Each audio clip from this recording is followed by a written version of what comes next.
सुबह से गीत गूंज रहा था। साल में कभी बजे ना बजे, लेकिन वो गीत आज के दिन जरूर बजता है। कौन सा? हे मेरे वतन के लोगों, जरा आंख में भर लो पानी, जो शहीद हुए हैं उनकी जरा याद करो कुर्बानी। पूरा गीत तो आपने सुना है और कितने भाव भरे बोल हैं उसमें। ये बात सही है, महावीर स्वामी आत्म स्वतंत्रता की बात करते हैं। ये बात सही है कि संसार में एक पर्याय के लिए देखें तो देश और दुनियादारी, लेकिन हमेशा के लिए देखें तो फिर वही जो महावीर स्वामी कहते हैं। लेकिन दूसरा पक्ष ये भी है कि जब तक देश की सीमाएं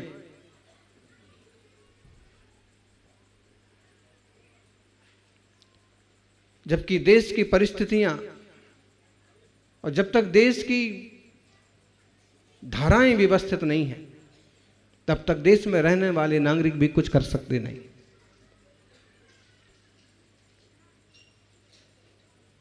स्वतंत्रता संग्राम केवल देश की आजादी का आंदोलन नहीं था, उसके साथ पूरा समाज, धर्म और सांस्कृतिक धाराएं भी पराजित थीं, पराधीन थीं।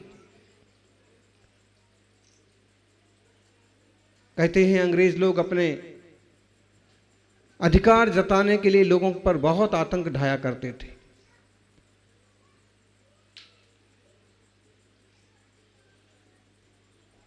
सन 1857 में एक क्रांति हुई और उसके बाद क्रांतियों का दौर चालू हो गया। झांसी की रानी लक्ष्मीबाई, हम जैसे जैसे इतिहास में जाते हैं तो मालूम पड़ता है कि कड़ी से कड़ी जैसे जुड़ी हुई है। महाराणा प्रताप, छत्रपति शिवाजी, छत्रसाल, पृथ्वीराज चौहान, और ऐसे फिर मालूम पड़ता है कि दक्षिण भारत के कई सारे जैन सम्राट। इतिहास में जाते हैं तो सम्राट चंद्रगुप्त मौर्य, उनके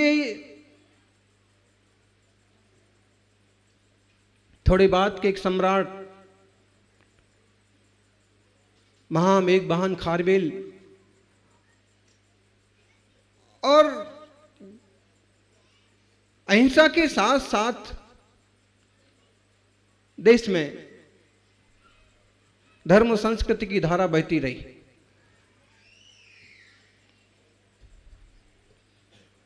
जैन सत्ताएं आई, सम्राट चंद्रगुप्त मौर्य ने तो अंत में दीक्षा भी ली, मुनिपद स्वीकार किया, और श्रवणबेलगोल जहां गोमटेश्वर बाहुबली भगवान की बड़ी मूर्ति,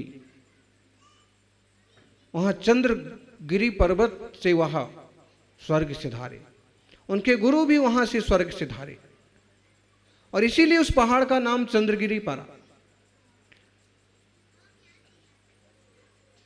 सम्राट अशोक को भी जैन धर्म के प्रति बहुत, देखे तो धर्म के रूप में भी हमेशा से, बाद में स्वतंत्रता संग्राम में भी कई सारे श्रावकों ने हिस्सा लिया। दक्षिण भारत के कम से कम 100 लोग आंदोलन में शामिल हुए, और उत्तर भारत से भी 70-80 लोग, सीधे सीधे दाया बाया तो हजारों लोग शामिल हुए, लेकिन जो शहीद हो गए, जिन्होंने सीधे सीधे मुकाबला किया, पूरे देश ने मिलजुल करके स्वतंत्रता संग्राम में कंधे से कंधा मिला करके और एक बड़ा आंदोलन खड़ा किया था। तब जाकर के एक नरम दल था और एक गरम दल। गरम दल भी होना जरूरी है और नरम दल होना भी जरूरी है। नरम दल में ज्यादा करके गांधी जी का नाम सबसे आगे आता था, लाजपत राय का नाम आ गया था। गांधी जी की मां भी जैन थी और लाजपत राय की दादी जैन थी। चूंकि वो सभी भारतीय हैं इसलिए अलग से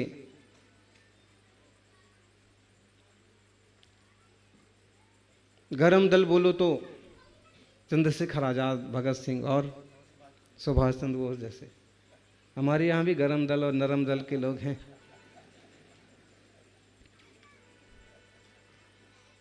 दोनों तरह की धाराओं ने जबरदस्त अपना अपना प्रदर्शन किया, आंदोलन किया। आज हम बहुत आराम से बैठे हैं, हमें नहीं मालूम कि परतंत्रता क्या होती है। नहीं तो इतनी सारी शक्तियां ला दी गई थी कि आप मन से कुछ नहीं कर सकते। और भारतीयों को कहा जाता था, बहुत मैले शब्द और बहुत उल्टे शब्दों से संबोधित किया जाता था। काले गोरे तो अभी भी चलता है, और विदेश में अमेरिका में आज भी श्वेत और अश्वेत को लेकर के जबरदस्त आंदोलन हो रहे हैं। सज्जनों, देश स्वतंत्र होना बहुत जरूरी है। जब तक देश स्वतंत्र ना हो तब तक देश में रहने वाले अपनी रीति नीतियों का अच्छे से पालन नहीं कर सकते।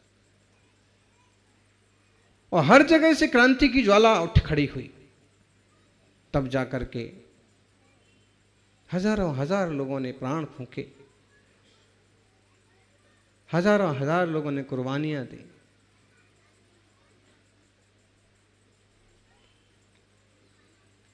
छोटी सी वय में और आज़ादी के लिए कूद पड़े।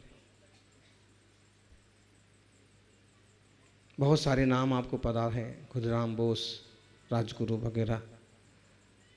कुछ नाम और हैं कि जो याद में नहीं है। एक पथरिया के एक गढ़ाकोटा मध्य प्रदेश के एक युवक क्या किशोर साबूलाल जैन, बहुत छोटी वय में सागर में उस समय आंदोलन करते हुए उन्होंने झंडा फहराया। अंग्रेजों ने उन्हें उसी समय गोली मार दी, उसी समय शहीद हो गए। एक अर्जुन लाल सेठी थे, जो कि वो शहीद तो नहीं हुए, लेकिन जबरदस्त उन्होंने आंदोलन किए और एक बार उनको जेल में डाला अंग्रेजों ने। 70 दिन तक जेल में रहे, लेकिन भोजन पानी नहीं किया।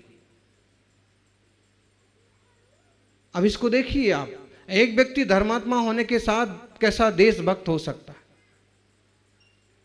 70 दिन तक, 72 दिन तक, 72वां स्वतंत्रता दिवस पूर्णता की ओर है, 72 दिन तक उन्होंने भोजन नहीं किया।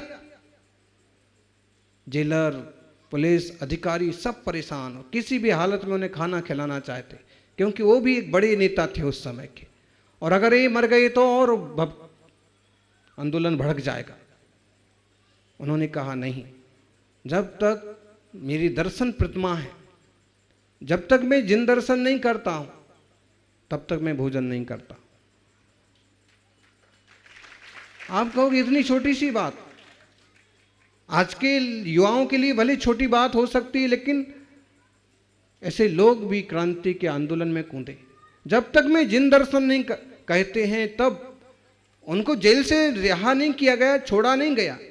और जब मरणासन्न जैसी हालत बनी, तब जाकर के कुछ अधिकारियों ने कुछ पाबंदियों के साथ और उनको कहा कि ठीक है, आप जा सकते हो।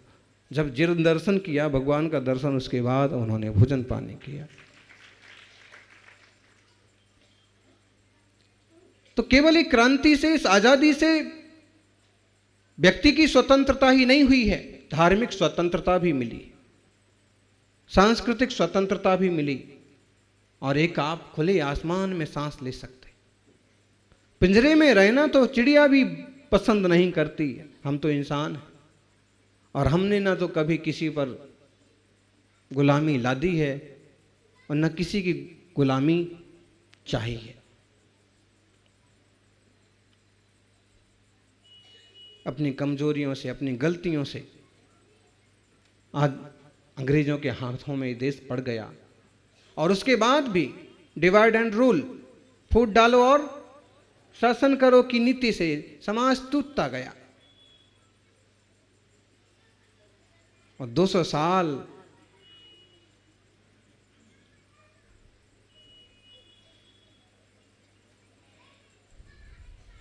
क्रांतिकारियों ने अपने ढंग से क्रांतियां की, लेकिन गांधी जी ने एक नया तरीका इजाद किया। जो उनके संस्कार थे, जो उनकी भावनाएं थीं, और उसके बाद जो उन्होंने अपना कानून का ज्ञान अर्जन किया। श्रीमद राजचंद्र का हो या अपनी माँ के सानिध्य में उनके जो धार्मिक संस्कार पड़े, उनका परिणाम ये हुआ कि उन्होंने अहिंसा और सत्य को हथियार बनाया आज़ादी के लिए। और गजब की बात है कि दुनिया में शायद आज तक कोई लड़ाई बिना हथियार के नहीं जीती गई हो, लेकिन गांधी ने हिंदुस्तान की लड़ाई बिना हथियार की जीत की दिखा। शहीदों की कुर्बानी बेकार नहीं गई, लेकिन गांधी जी ने जो कुछ किया बहुत बहुत महत्वपूर्ण रहा। हम लोग साबरमती आश्रम अहमदाबाद वहां भी पहुंचे थे, और उस समय के जो पोस्टर्स हैं, जो फोटोज हैं, जब वहां के डायरेक्टर बता रहे थे तो एक एक रोम रोम खड़ा हो जाए कि किस तरह की परिस्थितियां थी, किस तरह से लोगों ने साथ दिया, किस तरह से आश्रम बनाया, किस तरह से वहाँ से आंदोलन और संचालन करते थे। जहाँ से दांडी कूच किया, हम लोग वहाँ भी गए, सब था, प्राय करके हमारे रास्तों में था, और लोगों का आग्रह था, मुख्यमंत्री मंत्री सब लोग आके गए थे लगभग। तो सबकी भावना और इन सब चीज़ों को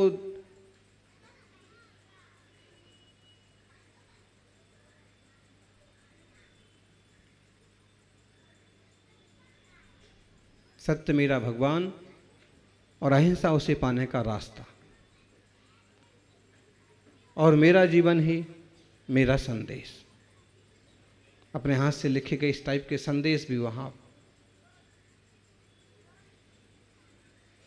आप कल्पना नहीं कर सकते हो कि एक पसली का इंसान कैसे इतनी बड़ी आज़ादी की कमान संभाल सकता है।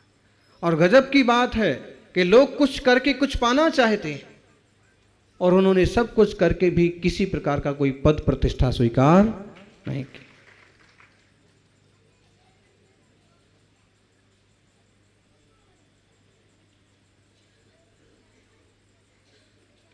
ये कहलाती कुर्बानी। बहुत कुछ करके भी बहुत ज्यादा आकांक्षा और इच्छा नहीं रखना।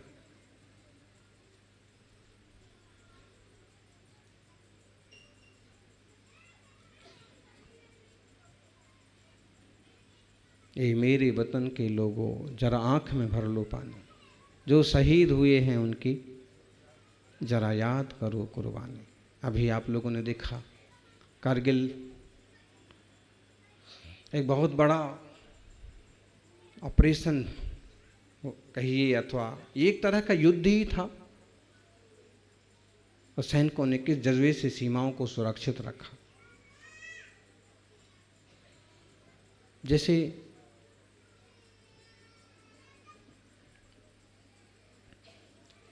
देश की सीमाओं को सुरक्षित रखने के लिए सेना की जरूरत होती है, वैसे ही समाज को सुरक्षित रखने के लिए संतों की जरूरत होती है। सीमा पर सैनिक जो काम करते हैं, लगभग वही काम संतगण समाज में करते हैं, लोगों की बुराइयां मिटाते हैं।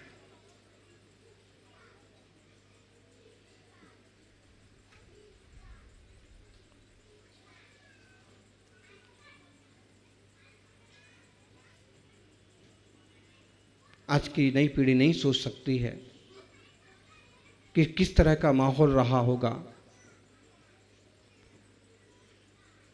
दिल्ली में एक बहुत बड़े सेठ थे,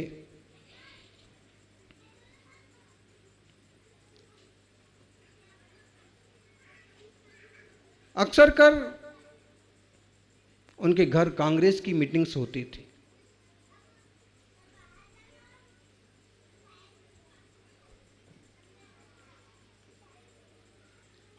जितने सारे बड़े आंदोलन होते थे वहां से संचालन होता था।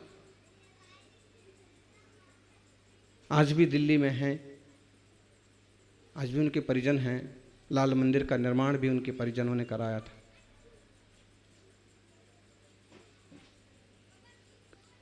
मतलब हम, कई लोगों की सोच है कि शायद स्वतंत्रता आंदोलन में जैनों का ज़्यादा योगदान नहीं है, लेकिन हमने एक किताब पढ़ी थी, कपूर चंद जैन ने लिखी है, और उसमें कम से कम 500 ऐसे महापुरुष कहो या महिलाएं हैं कि जिन्होंने देश के लिए सीधे सीधे समर्पण किया, सीधे सीधे प्रयास किया, और कम से कम 100 लोग शहीद हुए।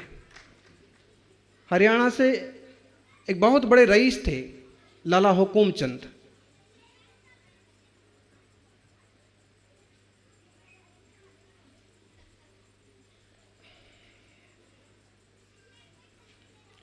उस समय एक बड़े मुस्लिम नेता का हो या सम्राट बादशाह का हो, जफर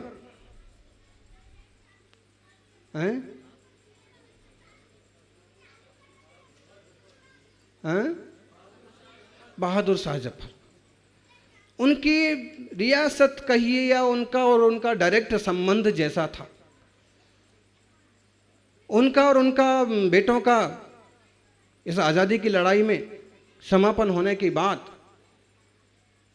काफ़ी सारा जिम्मा लाला हुकुम चंद ने संभाला, और जब अंग्रेजों को इसकी खबर मिली तो उन्होंने उनको फांसी के तख्ते पर लटका दिया। और उनका जो भतीजा था, छोटा बच्चा 12 साल का, वो इस सब दृश्य को देख करके बहुत उफन रहा था कि हम अंग्रेजों को भारत से बाहर निकाल देंगे, और जैसे बहुत उत्साह और जोश में अंग्रेज अधिकारियों ने उसे भी तुरंत पकड़वाया और सबके देखते देखते दीवार में चिनवा दिया। ये सारी घटनाएं, कितने आतंक हुए, कितने उपद्रव हुए, उसके बाद भी आज भी हम इतनी आसानी से नहीं मिली आज़ादी। आज तो आप पिक्चर में भी देखते हो ना, तो आंसू आ जाते हैं। जलियांवाला हत्याकांड, आज भी दीवारों पर गोलियों के निशान है। गजब की बात है, कैसा भयंकर नरसंहार हुआ होगा। सज्जनों, ऐसे ये देश की आज़ादी है।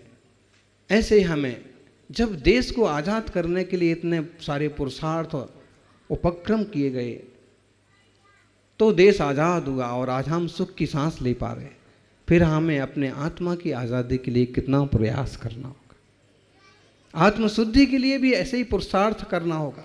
महावीर स्वामी ने सब कुछ छोड़ करके जंगल का रास्ता लिया और कठिन तपस्या करके वे सचमुच हमेशा हमेशा के लिए स्वतंत्र और सुखी हो गए।